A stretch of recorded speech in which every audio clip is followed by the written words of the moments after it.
Hi dear cricket fans, subscribers and friends of Cricket Happenings. This is your host Ram here with your daily cricket show Cricket Happenings. I do apologize that I was not able to come on air yesterday due to my hectic commitments. I had a long day.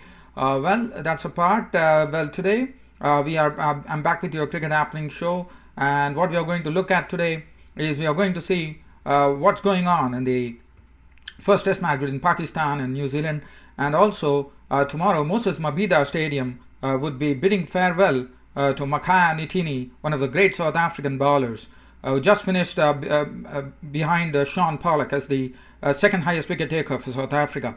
And in fact, India and South Africa will be playing their first 2020 match there in tribute to Makhaya Ntini, who will be bowling for the last time for South Africa tomorrow. And Makhaya Ntini, and what is great about Moses Mabhida Stadium, which I'll be talking to you about during the course of this report. And then the IPL 4, the auction has been done, and there are a lot of things which have happened where a lot of top players have been going to different sides. So I'll be talking about that very briefly, because if at all I get time. So what I'm going to do, I'm first taking you down to the Seddon Park in Hamilton on the second day's play between Pakistan and New Zealand played there. That was the first test match. And well, New Zealand in the morning were rolled out for 275. Only 15 runs were added before they were bowled out for 275. Just to recap, because I didn't talk about this particular match, yesterday what happened was basically the Pakistani bowlers bowled well. They actually used the bouncer very well and actually bounced New Zealand out. In fact, New Zealand, as I said, just added 15 runs and they were all out for 275. The person who was out was Tim Southee, who contributed 56, being a victim of Umar Gul. Caught Yunus Khan bowled Umar Gul 56 of 82 balls, 8 fours. And Brent Arnold was also bounced out by Tanveer Ahmed, who was the successful wicket taker, 4 for 63. His figures 18.5 overs, 2 maidens. And Brent Arnold was a victim of Tanveer Ahmed. Chris Martin remained not out on not, and that was it. New Zealand all out for 275. Since I didn't talk about it, I would just like to say there were contributions from Brendan McCullum, who made 56 on the first day. Martin Guptill made 50 on the first day. And then Kane Williamson made 22. Reece Young, the young wicketkeeper from New Zealand, didn't have a very good debut. He was out for 14. He was eligible by Abdur Rahman, who was the best bowler according to me. Bowled very economically. Tim Southee was the highest scorer, jointly with Brendan McCullum, with 56 to his name. 275 all out New Zealand. And the bowling figures, talk about Tanveer Ahmed, 18.5 overs, 2 maidens, 63 runs and 4 wickets, bowled magnificently. 24 overs, 3 maidens, 2 for 84 for Umar Gul. Wahab Riyaz, 17 overs, 4 maidens, none for 47. Yunus Khan bowled 6 overs, 1 maiden, none for 20. Abdur Rahman was the pick of the lot, I would say, along with Tanveer Ahmed. He bowled superbly, 30 overs, 13 maidens, 51 runs and 3 wickets. Mohammad Hafiz bowled 2 overs, 1 maiden, none for 4. As far as the Pakistani reply was concerned yesterday, it was Mohammad Hafiz who was dismissed very early on. In fact, it was Martin who actually gave them the breakthrough when Mohammad Hafiz actually flashed at the ball. McIntosh took the catch in the slips, and Mohammad Hafiz was walking for a duck. He was out for a duck, and Pakistan was 0 for 1. After that, Azhar Ali came in. Azhar Ali just stayed there with Tawfiq Ahmad, but Tawfiq Ahmad was absolutely superb the way he was playing. He was cracking the ball to all parts of the field. He was driving well. He was using the whip shot very well. As you know, he plays very well off his legs too, and he was doing that too. And he was really collecting boundaries at will, actually. And the score, and Azhar Ali was the other partner. He was also taking advantage of the loose ball. Was more of a defensive player. Azhar Ali is. He was giving him good support, and both of them were doing well. And Tawfiq Ahmad was very, very impressive. In fact, 36 runs had come in very quick time by carving Chris Martin, Tim Southee, and Brent Arnold for boundaries. And then finally, with the score on 72, Azhar Ali fell when he was caught by Reece Singh, the wicketkeeper, who took his first catch on his debut there. He was caught by Reece Singh of the bowling of Chris Martin for 24 of 55 balls with 4 fours, and Azhar Ali was gone for 28. After that, after lunch, we thought that Tawfiq Ahmad and Yunus Khan were the crease. Yunus Khan carved 3 boundaries on the bowling of Chris Martin, and he was doing well. But the other end, Tawfiq Ahmad suddenly went into his shell, and he was trying to struggle to get runs. Suddenly, the scenario changed when Daniel Vettori came into the attack and Brent Arnold was bowling, and Tawfiq Ahmad was really struggling. And finally, Yunus Khan, after playing a good innings of 23 of 24 balls, 5 fours in that knock, finally fell when he actually spooned a catch back to Brent Arnold, who accepted it gleefully. Caught and bowled Arnold 23. Yunus Khan was gone. and Tawfiq Amar was also gone as Arnold picked up his wicket after Tawfiq Ahmad struggled in the latter stages of his innings, and finally he was gone. Caught Williamson bowled Arnold for 54 of 104 balls, 11 fours in that knock, and finally it was left to Misbah-ul Haq, 104 for 3, and Yunus Khan fell at 107 for 4, and after that Pakistan were in trouble. 107 for 4, New Zealand looked like breathing in, but Misbah-ul Haq, the captain, came in and hung in there. Asad Shafiq also hung in there. Both of them really steadied the ship for Pakistan, and in fact they had taken them to the safety. Not only the safety, they have actually taken the honours there, with Pakistan just 40 runs away from taking a lead in the first innings here. And Asad Shafiq was not out on 74 of 167 balls with 12 fours at the close. Misbah-ul Haq was not out on 50 of 129 balls, 5 fours and 1 6. Let me talk about Asad Shafiq's batting. Asad Shafiq was absolutely impressive. He was just waiting there. He played with a mature head, I would say, even being an youngster, and his strokes were superb. He was playing on all sides of the wicket. His off driving was superb. He was clipping the ball very well off his legs, flicking the ball off his legs, and he was good to. He was looking very, very classy, and I think he's a really, really good, promising youngster for Pakistan there. Misbah-ul Haq, because in the company of Asad Shafiq, who was actually stroking the ball very well, decided to just play second fiddle there. But towards the close, Misbah-ul Haq slowly opened up. He hit a 6 of the bowling of Kane Williamson, slog sweeping him, and then 2 reverse sweeps of Kane Williamson for boundaries. And finally, he finished not out on 50 of 129 balls with 5 fours and 1 6. Asad Shafiq looking very, very impressive, probably looking good for a century now, his first debut century. Not out on 74 of 167 balls, 12 fours. You can just imagine 12 fours in his 12 entertaining fours, I would say, in his score of 74.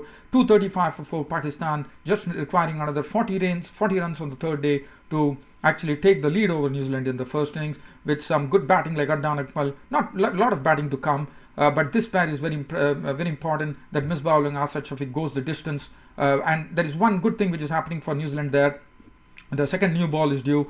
So with the second new ball due, probably New Zealand will fancy their chances. But it remains to be seen how Misbah-ul Haq and Asad Shafiq actually negotiate the new ball and take a lead in the first innings for Pakistan. So as the bowling figures are concerned, Chris Martin 16 overs 3 maidens, 2 for 67. Tim Southee 19 overs 7 maidens, none for 37. Brent Arnold 16 overs 2 maidens, 2 for 53. Vettori 22 overs 10 maidens, none for 29. Probably suffering from a bout of malaria. Very unfortunate there for Daniel Vettori. Kenny Williamson 5 overs, no maiden, none for 30. Martin Guptill bowled 2 overs, now maiden, none for 13. So now we shift the focus on to the Moses Mabhida Stadium tomorrow, where after the test series is over, as I said, Makhaya Ntini, the great South African fast bowler, will be bowling for the last time in this particular match in international cricket, as he bids farewell to cricket. And what a way to be. The Moses Mabhida Stadium is going to be the host to this first 2020 match between India and South Africa. And what I know about Moses Mabhida Stadium is I am told that it is having one of the largest capacities in a cricket ground, and that is fabulous to understand. One would remember this. Spain and Germany actually played in the Football World Cup in this particular Moses Mabhida Stadium, and I'm told that this is going to be like a fun match. Basically, it's not going to be anything to preview really. It's going to be a fun match because the bounce is not going to be good. It is only going to be like knee-high bounce, and I'm told it's a beautiful stadium. One says that it is like the Sky Tower in New Zealand or the Opera House in Australia. So one is really looking forward to it. And this match is going to be televised all over the world, and that is great. And what a tribute to Makhaya Ntini, the great South African fast bowler, who is the second among the highest wicket takers for South Africa. South Africa, I'm just going to see how Colin Ingram plays against India. He will be getting a first opportunity there. Colin Ingram, David Miller. As I said, there's not much to talk. The team is Hashim Amla, Moni Van Wyk, A.B. de Villiers, Dumini, Colin Ingram, David Miller, Johan Botha, Robin Peterson, Rusty Theron, Wayne Parnell, Makhaya Ntini. India resting Sachin Tendulkar, the maestro, Zahir Khan, Harbhajan Singh and Sreesanth.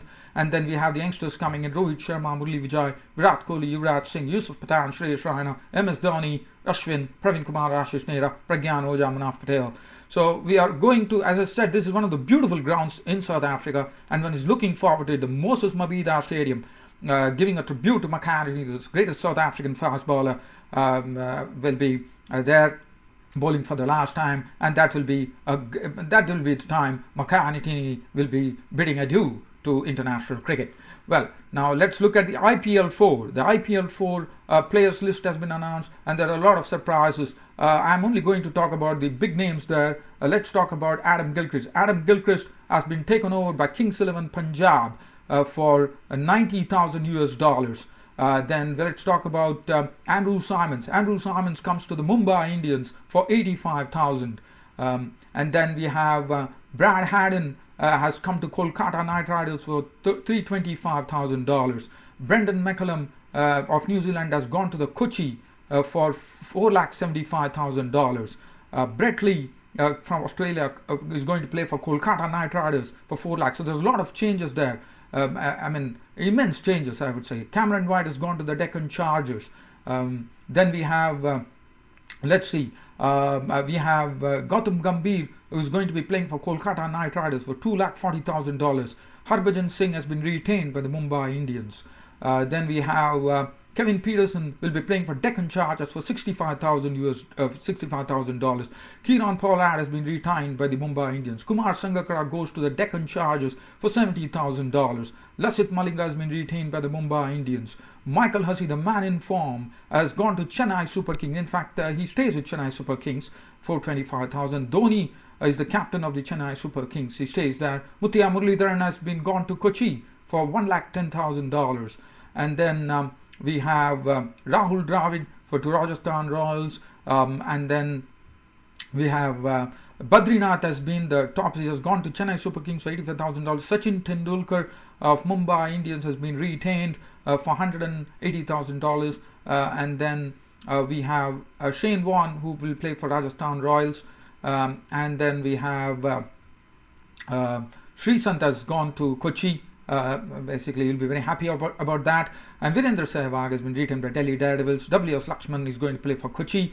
Yuvraj Singh has gone to the Pune Warriors for $180,000. So that is some summary of the IPL 4 which has been unveiled. The IPL 4 is going to be played, and the auctions have been done, and there are a lot of players who have gone to different teams. So it is going to be very, very interesting. We are going to have a new IPL. There's no the Modi, Lalit Modi, who has been ousted there, and he's in some real trouble, deep waters. And then we are going to have a real IPL 4.